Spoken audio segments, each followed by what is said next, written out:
എണീക്ക്. അർച്ചന,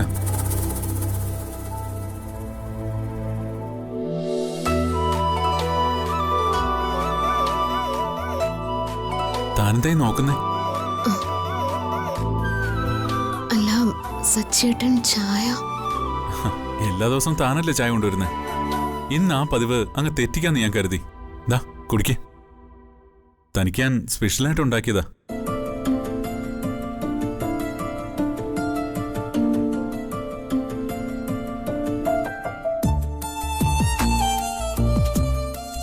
എങ്ങനുണ്ട്? കൊള്ളാം. ഹാവൂ, രക്ഷപ്പെട്ടു. തനിക്ക് ഇഷ്ടാവുന്നൊരു സംശയം ഉണ്ടായിരുന്നു.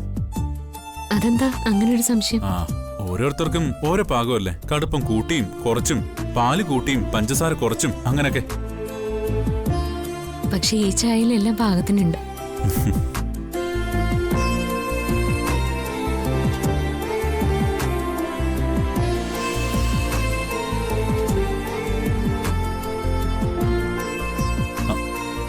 താനിത് കൊണ്ടുപോവാ? കപ്പ് കൊണ്ടുവയ്ക്കാൻ? അതൊക്കെ ഞാൻ കൊണ്ടുവച്ചോളാം. താൻ റെസ്റ്റ് എടുക്ക്. ഇപ്പോൾ ഉള്ള ചെറിയ പനി വലിയ പനിയാക്കണ്ട, കേട്ടല്ലോ?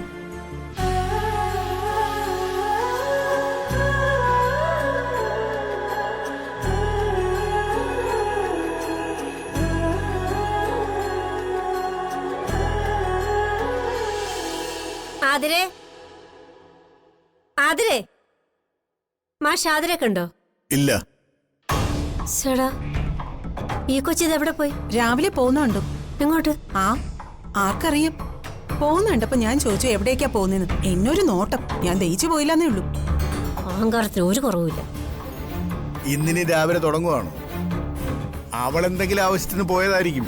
പിന്നെ അതിന് ഈ വീട്ടിലുള്ള ആരോടെങ്കിലും പറഞ്ഞിട്ട് പോണ്ടേ?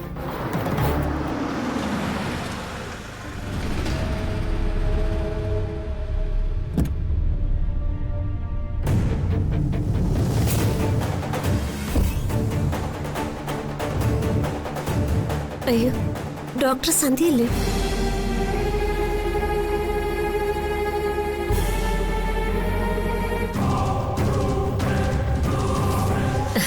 ഡോക്ടർ എന്താ ഈ വഴിക്ക്?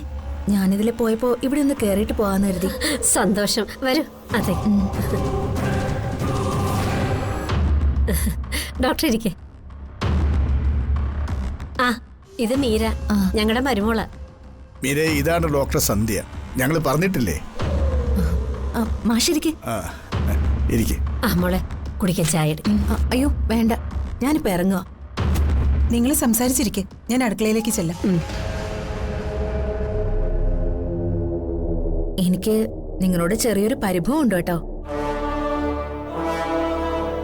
അത് വേറൊന്നുമല്ല, അർച്ചനയുടെ കല്യാണം എന്നോട് പറഞ്ഞില്ലല്ലോ. അത് സാരമില്ല. ഒരു സംശയം ചോദിക്കട്ടെ? എന്താ മാഡം? അർച്ചനയും സച്ചിയും പ്രേമിച്ച് വിവാഹം കഴിച്ചതാണോ? ഐ മീൻ രജിസ്റ്റർ മാരേജ് വല്ലതും ആയിരുന്നോ? അല്ല, രണ്ടു കുടുംബക്കാരും ചേർന്ന് നടത്തിയ വിവാഹമാണ്.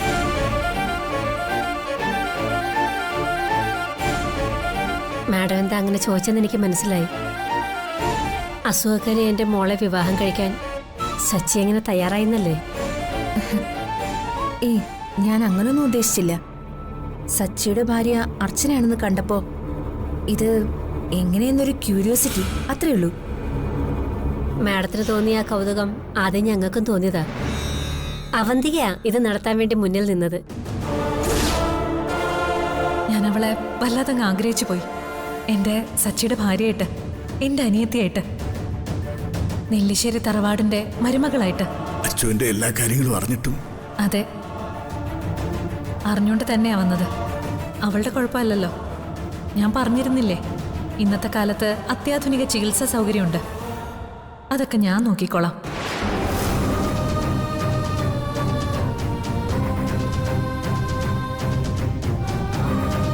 പിന്നീടെല്ലാം പെട്ടെന്നായിരുന്നു. വേഗം നടത്തണമെന്ന് അവന്തിക പറഞ്ഞു. മാഡത്തിനോട് അവന്തിക പറഞ്ഞോളാമെന്ന് പറഞ്ഞുകൊണ്ടാ ഞങ്ങൾ വിവാഹത്തിന് ക്ഷണിക്കാതിരുന്നത്.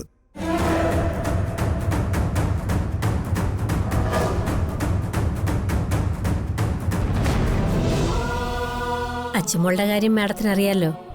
ഇങ്ങനൊരു ബന്ധം വന്നപ്പോ എന്ത് ചെയ്യണമെന്ന് ഞങ്ങൾക്കൊരു നിശ്ചയം ഉണ്ടായിരുന്നില്ല.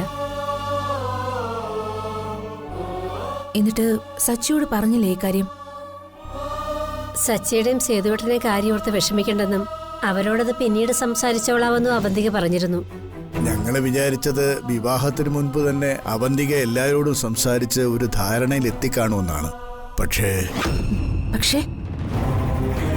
ചേച്ചി പറഞ്ഞ ഈശ്വരാനുഗ്രഹത്തിൽ ഒന്നിനു വേണ്ടിയുള്ള കാത്തിരിപ്പില്ല ഞാൻ. എന്തത്? ഒരു പേരക്കുട്ടി. ഏ? ഓ, അച്ഛന്റെ ആഗ്രഹം എന്താണെന്ന് രണ്ടുപേരും കേട്ടല്ലോ. ഒരു കുഞ്ഞിക്കാല് കാണാനുള്ള ആഗ്രഹം സേതുവിന് മാത്രമല്ല, ഇവിടെ എല്ലാവർക്കും ഉണ്ടാവും.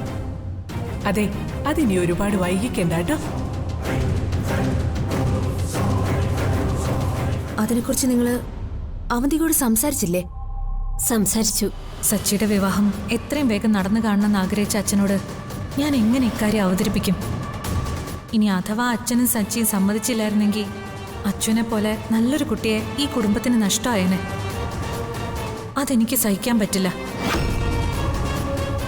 ഇനി അഥവാ അർച്ചന ഒരിക്കലും ഒരു കുഞ്ഞിനെ പ്രസവിക്കില്ലെന്ന് എല്ലാവരും തിരിച്ചറിഞ്ഞാൽ തന്നെ അർച്ചനയ്ക്കും എല്ലാവർക്കും അത് വിഷമാവും. എന്നാലും ആ വിഷമം 1-2 ദിവസത്തേക്കേ കാണൂ. 3 തലമുറയ്ക്ക് കഴിയാനുള്ള ആസ്തിയുള്ള കുടുംബമാണ് നെല്ലിശ്ശേരി. എല്ലാം മറന്നൊരു കുട്ടിയെ ദത്തെടുക്കാമെന്ന് തീരുമാനമെടുത്താ സച്ചി അതിനൊപ്പം നിൽക്കും. അവന്തിക ധൈര്യം തന്നെങ്കിലും സച്ചിയും സേതു ഇത് അറിയുന്ന നിമിഷം എന്താ ഉണ്ടാകുന്നെന്ന് ആലോചിക്കുമ്പോൾ നെഞ്ചിലൊരു പിടച്ചില്ല. ഞങ്ങളുടെ അച്ഛനൊരു നല്ല ജീവിതം, അത് മാത്രമേ ഞങ്ങളുടെ മനസ്സിലുണ്ടായിരുന്നുള്ളൂ. അതിനുവേണ്ടി പോകാത്ത അമ്പലങ്ങളും ചെയ്യാത്ത പൂജകളും ഒന്നുമില്ല. അവന്തിക വന്ന് ഇങ്ങനെ ഒരു ആലോചന പറഞ്ഞപ്പോ, അത് നടന്നപ്പോ കമല ചെയ്ത പൂജകൾക്കൊക്കെ ഫലം കിട്ടിയെന്നാ ഞങ്ങൾ വിശ്വസിക്കുന്നത്.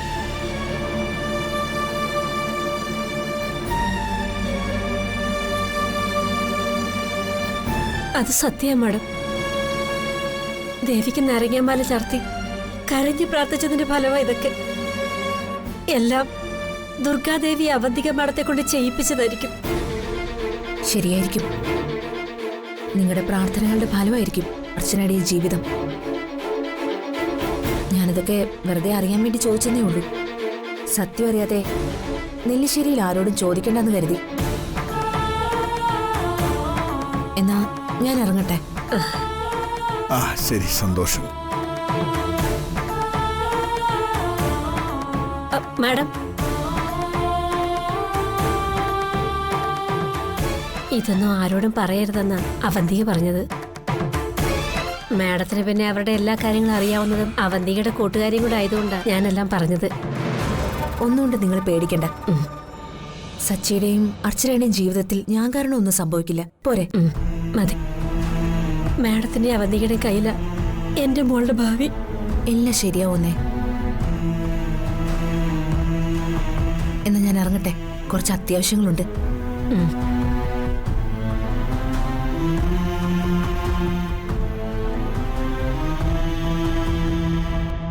ദുർഗാദേവി മഹാകാളിയാവാൻ അധിക സമയമൊന്നും വേണ്ട. അതിന് നാരങ്ങാമാല ചാർത്തി പ്രാർത്ഥിച്ചതും മതി. ഇനി വേണ്ടത് ഗുരുതിയ. മനുഷ്യരുടെ പ്രാർത്ഥനകൾക്ക് വിപരീത ഫലം ഉണ്ടാക്കുന്നതും മനുഷ്യർ തന്നെയാണ്. ഈശ്വരന്റെ പരീക്ഷണങ്ങളെക്കാൾ നമ്മളെ പരീക്ഷിക്കുന്നത് ആ മനുഷ്യജന്മങ്ങളാ. അവരെ നേർവഴിക്ക് നടത്താൻ പ്രാർത്ഥനകൾ മാത്രം പോരാ. പ്രാർത്ഥനകളുടെ കൂടെ പരിഹാര കർമ്മം കൂടി വേണ്ടിവരും ചിലരുടെ കാര്യത്തിൽ.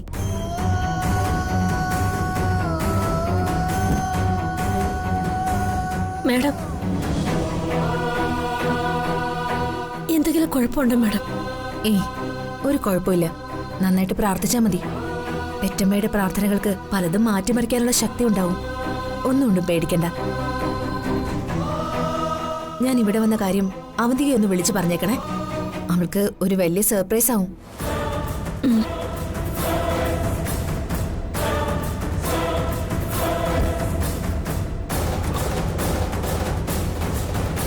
അപ്പോ അവന്തിക എല്ലാവരെയും പറ്റിച്ചു. ഞാൻ ഇവിടെ വന്ന കാര്യം അറിയുന്ന നിമിഷം ഇവരുടെ ആ ദുർഗാദേവി ഉഗ്രരൂപിണിയായി എന്റെ മുന്നിൽ പ്രത്യക്ഷയാവും. ഉറപ്പാത്.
ഹലോ, താൻ ഈ ലോകത്തൊന്നുമല്ലേ? അത് ഞാൻ പിന്നെ പെട്ടെന്ന് ആ മതി മതി, താനിനി സ്വബോധമൊക്കെ തിരിച്ചെടുത്ത് കാര്യം പറഞ്ഞ് വരുമ്പോഴേക്കും കുറെ നേരം എടുക്കും. അത്രയും നേരം വെയിറ്റ് ചെയ്യാനേ എനിക്ക് സമയമില്ല. ഞാൻ വേറൊരു വലിയ കാര്യത്തിന് പോവാ. പോയിട്ട് വന്നിട്ട് നമുക്ക് കാണാം. ഏട്ടത്തി മോള് കാണും. ചെല്.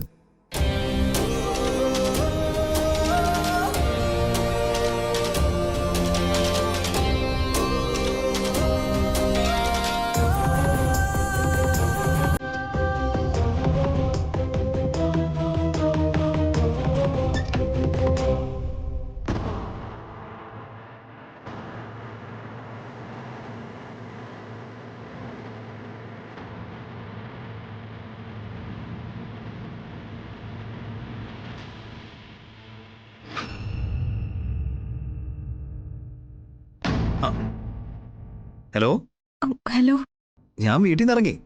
താൻ അവിടെ എത്തിയോ? അയ്യോ, അത് പറയാനാ ഞാൻ വിളിച്ചത്. ഞാൻ അത്യാവശ്യമായിട്ട് വേറെ സ്ഥലം വരെ വന്നതാ. ഇവിടുന്ന് ഇറങ്ങാൻ കുറച്ച് താമസിക്കും.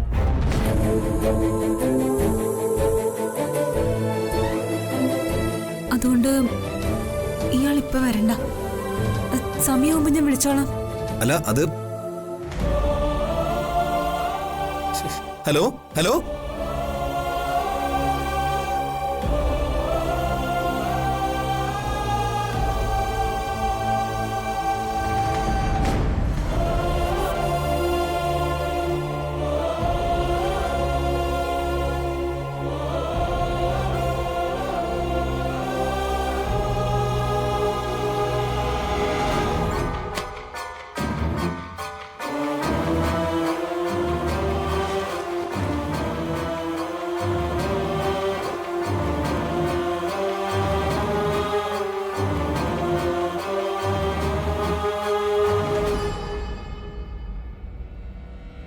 ചേച്ചി.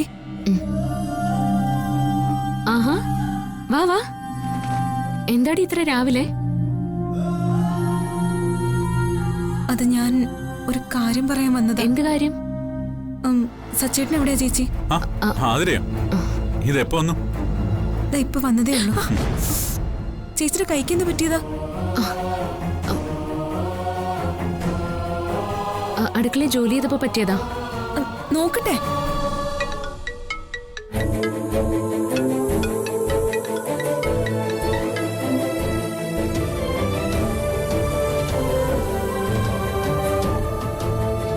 എന്താടി, എന്തെങ്കിലും അത്യാവശ്യ കാര്യം പറയാനാണോ നീ വന്നത്?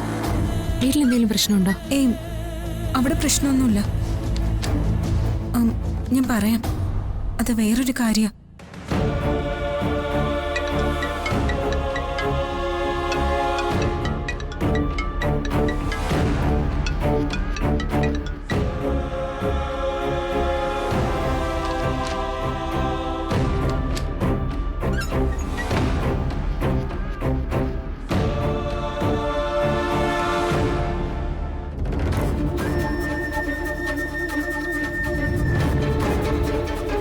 ഈ സന്ദീപിനെ ഒരിക്കലും വിളിച്ചാൽ കിട്ടില്ല. എപ്പോ വിളിച്ചാലും ബിസി.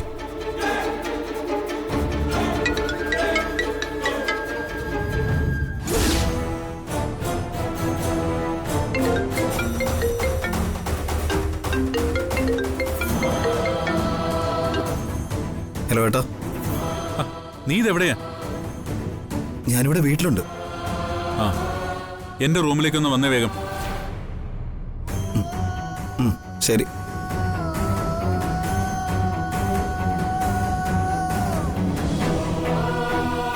കുറച്ചു ദിവസമായി സന്ദീപിന് ഫോണിലുള്ള ഈ ചുറ്റിക്കളിയൊക്കെ തുടങ്ങിയിട്ട്. എപ്പോഴും ഫോണിൽ തന്നെയാ.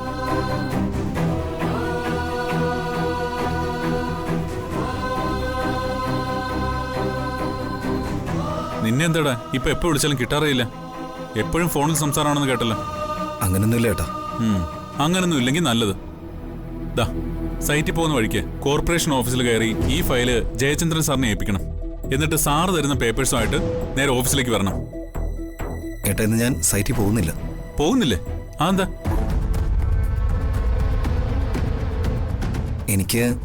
എനിക്കിന്നൊരാളെ കാണാൻ പോണം.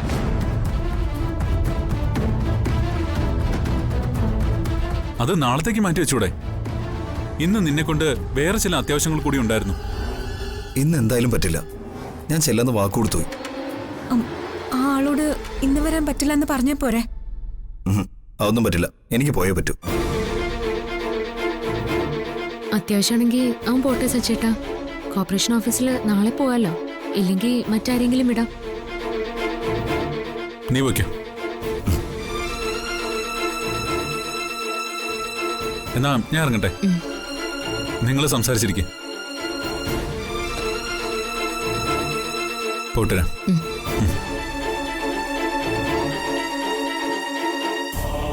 എന്താടി, എന്താ കാര്യം? സച്ചേട്ടൻ നിന്നുകൊണ്ട് നീ പറയാത്തെന്ന് എനിക്ക് മനസ്സിലായി. എന്താടി, എന്താ നിന്റെ പ്രശ്നം? അത് ചേച്ചി, നീ മനുഷ്യനെ ടെൻഷനാക്കാതെ കാര്യം എന്താന്ന് പറ. അതിരെ ചേച്ചി, അത് വേറൊന്നുമല്ല. കുറെ നേരമായല്ലോ നിനക്ക് കോള് വരുന്നു. ആദ്യം നീ ആ ഫോൺ എടുത്ത് സംസാരിക്കേ.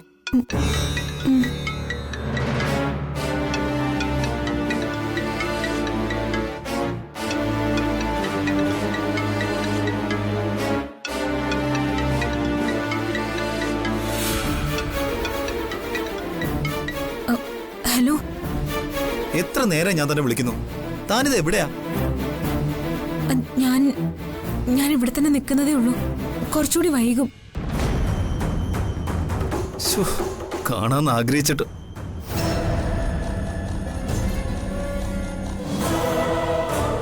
Hello hello.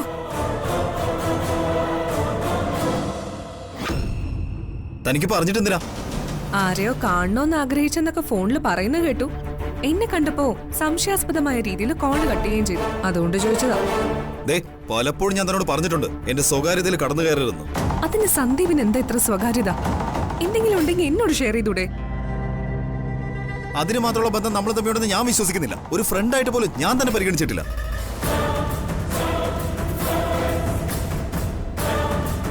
എന്നൊന്ന് വെറുതെ വിടോ പ്ലീസ്.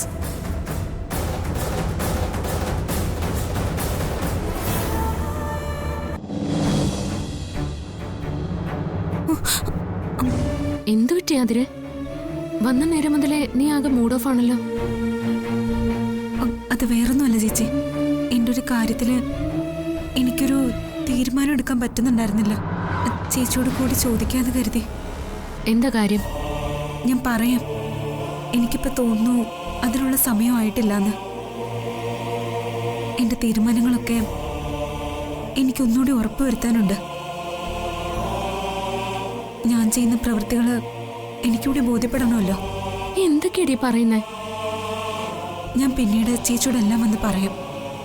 രണ്ടിലൊന്ന് ഞാൻ ആദ്യം തീരുമാനിക്കട്ടെ. നീ ഒരു കാര്യം ചെയ്യ്, താഴെ ചെന്ന് അമ്പിളി ചേച്ചിയുടെ എന്നൊരു ചായ വാങ്ങിച്ചു കുടിച്ച് അവിടെ ഇരുന്ന് ആലോചിക്കുക. എന്നിട്ട് കഴിയുമെങ്കിൽ തീരുമാനിക്കും. അപ്പോഴേക്കും ഞാൻ വരാം. എനിക്ക് മുറിയിൽ പിടിപ്പത് ജോലിയുണ്ട്. ഈ പെണ്ണിന്റെ ഒരു കാര്യം.